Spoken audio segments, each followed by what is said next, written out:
Also in Virginia Beach are two witnesses to yesterday's crash, Amy Miller, who saw the Navy jet come crashing down, and Charles Olson, who lives in the building right next to the one hit by the plane. And good morning to both of you. Thanks for being with us.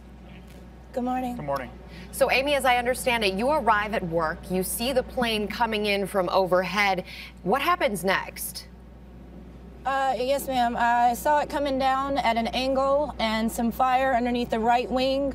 I saw both pilots eject out of the top and the parachutes open and the plane go down. So you actually could see the pilots being ejected from that plane. What went through your mind when you see two human beings literally flying through the air?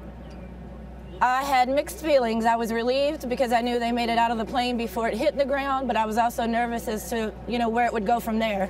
And we'll talk about that in just a minute. Charlie, I want to talk to you because this all basically happened in your backyard, and you couldn't necessarily see it, but you could feel it.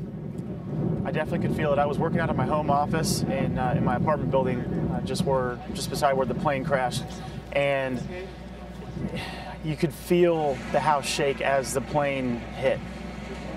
Was it like anything else you've ever experienced in the past?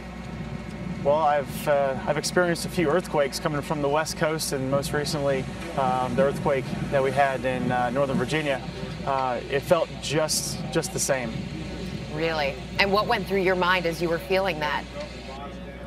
Well, I mean, you hear the planes fly overhead each and every day, and when you hear a plane come so close, and then you hear an explosion right afterwards, you kind of know that a plane just hit somewhere close. You have no idea where, and you look out your back window, and sure enough, it's right there in your backyard. It's very surreal.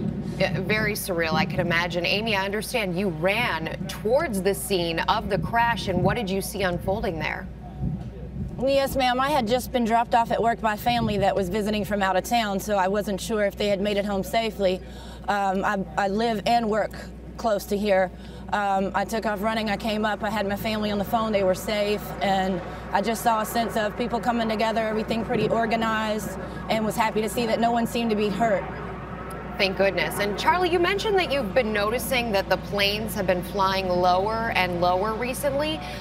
Is that something that the community has been talking about? Was there a concern going into this event that perhaps something like this could happen, even though it's so catastrophic one can't even imagine?